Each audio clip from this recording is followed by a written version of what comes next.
Ya jelas ya kula suwun ya, pokoke wong kudu seneng ilmu. Sak dhuwure seneng wiridan. Ya tetep wiridan kowe. Wis ngaji ora wiridan ora terus dadi apa. Dadi toreko lae sak ngisore ngaji. Tetep maksudnya ya toreko iku nganggo napa?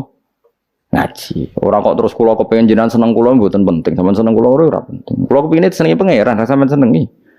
Senengi malah ribet. Senengi men sowan malah ngel-ngel wong. Sowan yayu pas ngaji tak kandhani, sowan kiai nak ben barokah pas siji ya kiainya sudah milik publik, suasananya ngaji. Lah nek sowan maling terus suasanane King jam pinten rawuhe. Sehat napa mboten? Gak sehat gak kelar rene aneh-aneh ngono. Mesti takokane iku barang-barang ra penting, bener apa?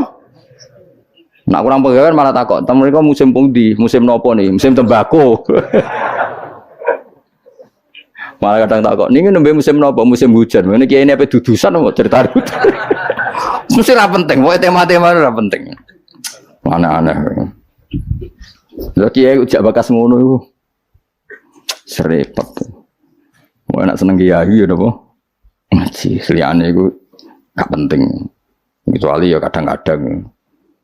Kadang-kadang ya 10 tahun bisa nih kadang-kadang. Suwi temen Gus Ben suwi lah. Masih sering ngaji liyane iku sak sepate ya apa? Adian sahabat Nabi kayak kenangannya gue ngaji. Saya sering ketemu Nabi tapi suasana sebenarnya agak sowan, itu yang salah paham orang. Sering ketemu Nabi sebenarnya suasananya ada sowan, ketemunya di masjid itu ya Nabi ngaji. Nabi kalau ngaji itu rileks. Ya gojlok-gojlokan rileks terus. Kadang ya dijak bodohi barang mbek sahabat-sahabat.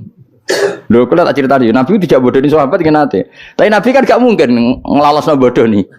Tapi Nabi nek ana sahabat sing bodohi ya biyen ora Nabi kan ya rada salah pantes wong ora Nabi. Jadi Nabi nanti cerita Dajjal.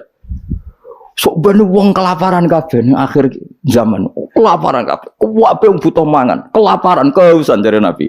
Wis bahayane akhir zaman. Ya ono sahabat sing astagfirullah gawat itu.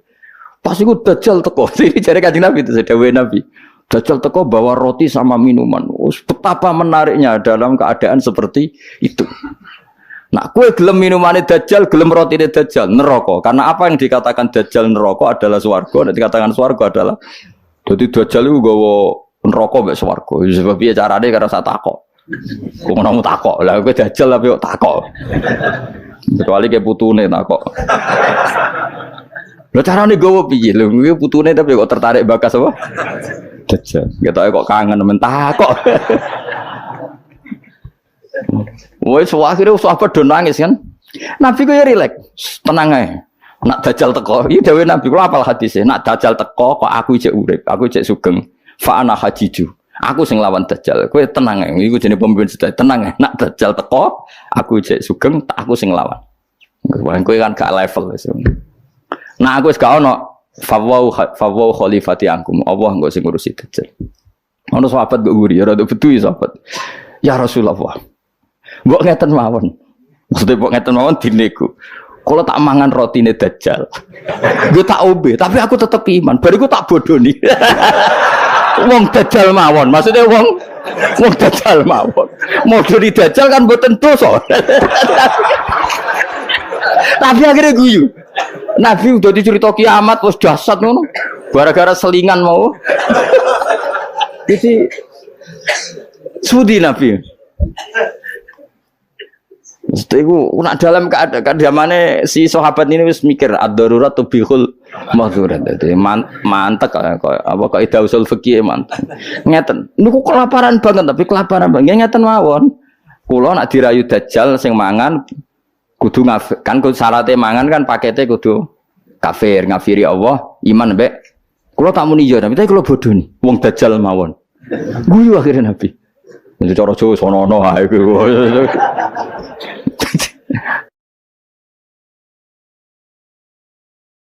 Jadi jangan kira Nabi itu terus wong sowan itu mboten, maksudnya itu ya sering ketemu tapi tidak sowan karena Nabi memang miliknya umat. Jadi kalau ketemu ya di Sufah itu teras masjid.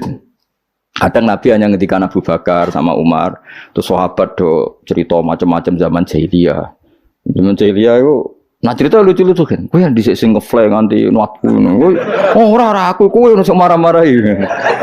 Wah terus fayak khuduna fi amril jahiliyah fayat hakun. Mereka cerita zaman jahiliyah kemudian mereka tertawa. Tawa. Terus Nabi wayat hakum mimayat hakun. Nabi akhirnya ikut tertawa. Ya rileks gitu. Jadi rokok terus waneng dalamnya Nabi ganggu suasana keluarga istri anak itu ndak. Ketemunya di sofa itu di teras. Jadi akhirnya Nabi ketika di dalam benar-benar terjaga privat di dalam. Makanya la tadkhulu buyutan Nabi illa ayu dan alakum. Jangan sowan Nabi kecuali dapat izin. Karena kalau sudah di dalam itu milik keluarga. Tapi kalau keluar beliau milik publik. Mungkin disebut walau annahum sabaru hatta takhruja ilaihim lakana khairal lahum. Mereka sabar menunggu Nabi keluar. Terus Nabi keluar di teras masjid. Ya sudah kalau sudah di teras masjid berarti milik publik. Terus mereka tanya-tanya diskusi. Terus Nabi ya guyon santai. Termasuk ketika cerita Dajjal mau dinyang.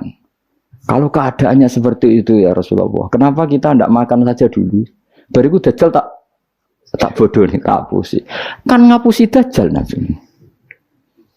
Akhirnya difekihkan, piye hukumi ngapusi Dajjal.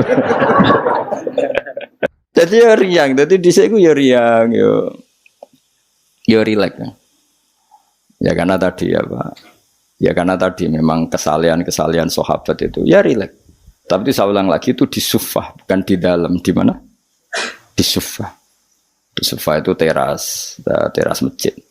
Itu Nabi kalau sudah di situ rileks sekali karena ya sampai macam-macam sampai pertama di syariat none celono ngerti ke celono ya sarawil itu celono ya gara-gara itu. Nabi bening masjid itu kadang sahabat keturun terus yufdi farjahu ila sama. Senabi itu kocok katoan ya cung Nabi Ibrahim. Nak posisi turu aja ngene-ngene sing yufdi farjahu ila sama. Ya tentu kowe ora usah bayangno Nabi roh ya ora. Nabi ku ya ora pirsa detail tapi ngerti arahe. Tentu Nabi tidak pirsa itu. Maksudnya tidak pirsa auratul rajul enggak pirsa tapi tahu kelakuan ngono iku akan menjadikan yufdi farjahu ila sama. Terus Nabi ngetikan misalnya layat taki wahadum kada layanum wahadum kada. Akhirnya semenjak itu disyariatkan celana besar-besaran sampai Nabi ngetikan sarawil itu libasu abikum Ibrahim karena pertama penemu celana itu Nabi siapa? Ibrahim kalau dalam khazanah Islam. Makanya terus ada wong Arab itu ya jubahan, ya sarungan, bariku ijek celana. Terus adatnya kiai-kiai kuno juga pakai apa? Celana. Maksudnya menurut saya buatan sempak ya memang celana. Jadi lebih apa ya? Lebih astar ya, lebih yang ditutupi lebih banyak. Jadi Nabi itu rileks. Lagi-lagi itu menguntungkan Islam. Bakas aurat menguntungkan Islam, bakas halalnya nikah menguntungkan Islam, bakas ngeritik zina menguntungkan Islam. Sementara orang berdoa orientasinya dirinya tentu baik ya, tentu baik. Kalau baiknya sih baik, tapi enggak kelasnya dibanding yang mengajarkan halal haram ya. Tentu baik tapi enggak kelasnya, seorang tidak kelasnya dibanding yang ngendikan apa? Halal haram. Nggak terbuk simbolo dewi, itu ora penting. Cangkemmu sing ngomong ngono sapa bocah kok? Bocah kok angel temen bener no kowe. Angel nerangno wong bidol ku angel. Senengane nyimpul, ngaji ra paham kok. Nah, amit-amit tenan saiki. Ya tapi resiko dadi tokoh wong do nyimpal aku kadang aku sing duwe narasumber ra paham ngono kok terus do nyimpul paham. Ada bingung. Tapi suakana amruhe koderom Medur, pangeran kersane ngono wis. Serepot-repot. Tapi ben ngono, sing ora rame-rame dunya. Lu ngaji ora paham tapi senengane apa? Nah, misalnya terus jadi doa itu enggak penting, sementing ngaji. Kowe ngaji ora paham. Wis ora usah simpul, wis pokoke mau ngaji mau rungokno. Tapi mau ora paham style meneh. Wis ngono ae bar ku ya wis, ora usah nyimpul wis bar wis. Ribet kemarin. Ya oke milah ya dadi eling-eling ya karena kelebihannya orang menerangkan halal haram tadi dia ngomong atau mengkampanyakan apa yang menjadi keinginan Islam. Keinginan Islam itu tentu apa? Ingkarul mungkar, mengingkari barang yang seharusnya diingkari dan melakukan satu kebaikan dan itu hanya bisa dijelaskan dengan ilmu. Misalnya barokahnya nikah. Orang jelas anaknya siapa sehingga yang berkewajiban nafkahi siapa? Barokahnya nikah, ini istrinya siapa? Yang wajib menafkahi siapa? Jelas. Tapi kalau zina, ini anaknya siapa? Gak jelas. Istrinya siapa? Maka terjadi kekacauan sosial. Nah, akhirnya Islam itu bangga be wong alim perkara nih. Dia yang bisa menjelaskan hikmahnya Islam mengharamkan zina, mensyariatkan nikah. Lah nek wong donga kan gak terus mojok Gusti kula nyuwun bojo ae. Terus kan bojo mayu ku piye? Kan sing untung kowe tok umpama disembadani pangeran sing untung kan. Untungnya Islam apa? Beda dengan penjelasan pentingnya nikah, haramnya sifah atau haramnya terus kowe nerangno, barokahnya nikah. Zainab milik siapa jelas, Sri milik siapa jelas, anaknya anak siapa jelas, kewajiban nafkahnya kepada siapa? Coba kalau perzinaan, anaknya siapa enggak jelas, wong sing urun akeh. Iki anak sapa yo? Nak delok kriting anak iki tapi didelok kan dadi bingung. Kok keriting tapi mripate kok mirip iki, tapi nak irunge kok mirip iki. Apa hasil kombinasi? Wah, bingung. Iku ahli DNA we bingung kan pusing. Orang kok nek lahir sing tanggung jawab kelahirane iku sapa? Jadi zina iku ruwet. Lha iku sing nerangno ya sing ngaji, sing sitok men egois bakas dirinya ya ora kelase.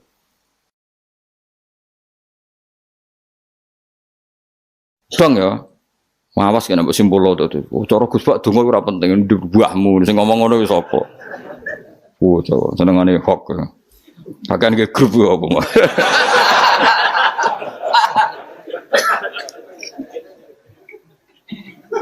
Repot. Angel nerangno kowe bang. Muga disepuro pangeran. Gak disepuro ora apa-apa, kelakuan ngono ora paling. Mun kok terusno ya. Soale ngaji ge, pokoke nomor 1 ku napa? Ngaji. Piye ngaji ku dadekno ilmu. Ilmu iku pertama sing disebut Allah ketika nurono surat Iqra. Allah nu pas nurono surat Iqra mboten bakas donga, mboten kan nomor dibakas ilmu. Iqra bismi rabbikal ladzi khalaq khalaqal insana min 'alaq. Baca itu menjadikan dan ketika Allah mengenalkan sifatnya, sifat yang pertama dikenalkan diantaranya apa? Allamal insana malam ya'lam. Jadi Allah itu mensifati dirinya apa? Mengertikan manusia sesuatu yang manusia tidak ngerti. Jadi hubungan Allah dengan manusia pertama apa? Hubungan ilmu. Dari tidak tahu ditahukan. Jadi ora ono niku surat Iqra pertama aja bawah doa ibadi ora ono iku nomor sekian. Yang pertama dikenal apa? Allamal insana malam ya alam. Allah adalah zat yang mengertikan manusia apa yang manusia tidak ngerti. Jadi agama ini hubungannya Allah dan hambanya pertama juga urusan ilmu. Ya pertama juga urusan apa? Ilmu. Mana ngaji, gua ya lah ngaji. Gua kitab, gua pulpen, gua rekaman. Wah itu sudah sesuai perangkat ilmu. Kudune kowe wis ngalim. Kurang apa nih? Kitab gua, pulpen gua rekaman. Ngaji mbek wong alim. Kurang apa nih? Enggak ada masalah dalam sehnya. Berarti masalah ada pada siapa coba? Loh, umumnya kiai itu kan kadang masalah dengan gurunya, ini kan tidak ada masalah. Sopo sing ora Mbah Mun aku murid Mbah Mun. Sopo sing ora Ki Nur Salih roh kabeh. Kan tidak ada masalah dengan sehnya, ini masalahnya dengan siapa? Nah aku ini masalahnya pada saya Gus, berarti kayak cata waduk tenan sampai tenan. Soalnya sing salah aku. Tapi gak kita ora kita. Tapi perangkat gue ilmu gue cukup, mus gue kitab, gue pulpen, gue rekam. Kurang apa nih? Gue nganti paham kurang apa nih? Kitabnya yo karangannya wong top tenan. Saya tidak pernah ngajar kitab yang abal-abal. Kitab sopo sing ora Ibnu Hajar Al Asqalani iku gurune Syekh Zakaria Al Ansori. Jadi muridé dekne dadi Syekhul Islam. Dadi Syekhul Islam ning dunia fikih jenenge Syekh Zakaria. Iku gurune jenenge Ibnu Hajar Al Asqalani sing nyarai Bukhari, sing ngarang kitab sing tak waca kurang keren ya. Ngaji kitab sapa? Ibnu Hajar Al Asqalani. Wong di wong pleret wong diraro. Pleret beduan ya ora roh. Al Asqalani ku ngono, Asqalani daerah Al Ardhil Muqaddasah, daerah Palestina, tapi uripe teng Mesir. Nggih nate teng Mekah teng Madinah. Wis kurang apane, Cek? Jalalain dikarang Imam Suyuti, masuk mujaddid di akhir abad 9 Imam Jalaluddin. Kitab Jalalain itu digo disertasi doktor nang endi-endi. Di sing iso Jalalain itu mesti gelare doktor tafsir. Kowe butino nggawa ngalor ngidul. Golek gon kok ngarep. Kurang apa nih jajal? Ya mau wis go Jalalain, cek go pulpen, rekaman. Mestine pinter kowe mbok ulama dhisik. Ulama dhisik kan gak gawa rekaman. Berarti kalah sak kelas apa? Ulama dhisik nak ngaji gak gawa apa? Kudune pinter kowe. Kok iso pinter ulama dhisik sebab apa? Mergo wong dhisik gak tau gawe grup.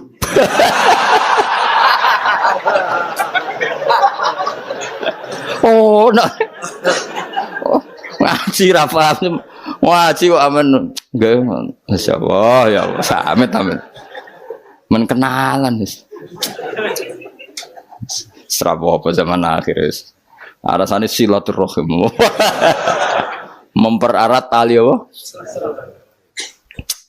Repot. Ya, yang jelas itu kalau kulinakno ojo disimpulno. Mergo kesimpulan itu subjektif. Jadi misalnya gini ya, beda ya. Saya itu sangat mencintai, bukan sekedar mencintai, sangat mencintai guru-guru kita. Ya, saya ini rungokno tenan ya. Saya sangat mencintai guru-guru kita, ya utamanya guru-guru kita kayak mas saya Sarang, mas saya, ya semuanya semua mas saya, termasuk Lirboyo, Peloso, Sidogiri, semuanya Kudus, Kajen, Krapyak, semuanya kita mencintai, menghormati. Juga sangat mencintai NU, saya juga mencintai Muhammadiyah, semuanya kita cintai. Cuma kadang-kadang kita mau tidak mau harus beda, beda satu bawaan pemikiran, kadang bawaan zaman. Nah karena beda itu kita ngeritik, tapi ngeritik kan sebetulnya di hal itu saja, apa? Di hal. Kemudian orang menyimpulkan ngiranya dalam semua hal. Sehingga ulama mulai dulu mana tidak terima bahak hadisnya Nabi butuh penjelasan karena Nabi nak duko itu kadang ngendikan laisa minna, tidak termasuk golonganku orang yang pernah menipu. Loh itu kalau begitu betul kan tidak ada umatnya Rasulullah Shallallahu Alaihi Wasallam. Kowe gak sekedar pernah menipu, rizkimu kok bodoh nih. Orang terima sekedar pernah, rizkimu kok bodoh nih. Wah, itu laisa minna ini entek ngamek. Tapi zaman itu ulama sudah mentakwil laisa minna min fitil kal khoslah di sisi itu. Apa? Di sisi itu. Misalnya kita beda dengan Wahabi, saya sering kritik Wahabi, tapi dalam hal yang saya kritik saja, dalam hal yang lain kita setuju. Misalnya tradisi mereka menghormati sahabat, kita setuju. Tradisi mereka merumat Masjid Haram, kita setuju. Tradisi mereka menghafal Quran kita setuju. Tapi ada tradisi yang kita tidak setuju. Misalnya mereka sering nggak pati hormat sama ma'asirun nubuwah, tempat-tempat bersejarah. Jadi jangan kira kita. Jadi kalau kita ngeritik ya di hal yang kita kritik saja. Itu pun karena kadang bawaan zaman, bawaan versi, bawaan tradisi. Terus kamu simpulkan. Misalnya kamu simpulkan, Gus Bak benci Wahabi ya enggak juga. Dalam hal yang kita tidak cocok. Yang kita cocok ya cocok kayak tadi misalnya Said Muhammad tuh kalau ngarang kitab meskipun beliau beda dengan Wahabi, kalau muji ya biasa dalam hal yang sama, apa dalam hal yang sama karena mereka bermakna. Ya misalnya nyuwun sewu misalnya pengajian umum saya juga suka dari segi syiar, dari segi apa? Syiar. Tapi ada hal-hal yang memaksakan itu mesti saya kritik. Wong karuan kiai cilik ning desa kok pengen pengajian akbar. Akhirnya panitiane door to door 2 wulan sedurunge pengajian. Angger wong ditari. Tapi kalau sudah levelnya memang pondok besar, buatnya besar, keuangannya besar, itu kan memang nggak berat. Tapi kalau yang desa-desa yang pengajian gede, 2 wulan atau 3 wulan, oleh door to door itu. Nganti agar wong dijalukin apa? Coba. Padahal kampung situ nggak butuh pengajian besar karena wong butuhnya cek mabadi fikih. Lalu apa ngundang kiai level apa?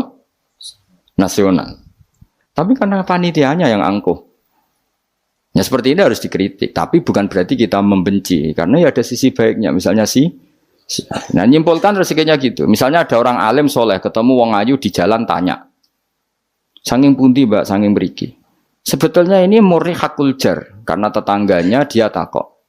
Berarti muamalahnya hakul jar. Terus wong alime ya terbatas. Oleh delok ora kok ngarep ngisor nganti dhuwur sak kadare. Terus bareng Ruhin roh, oh nak ngono jagoan mbek wong ayu ku oleh. Wong aku tahu ketemu wong alim jagungan mbek wong. Ayo, nah itu jenenge kesimpulan. Kan terus sak karepe dhewe jenenge nyimpulno iku sak karepe.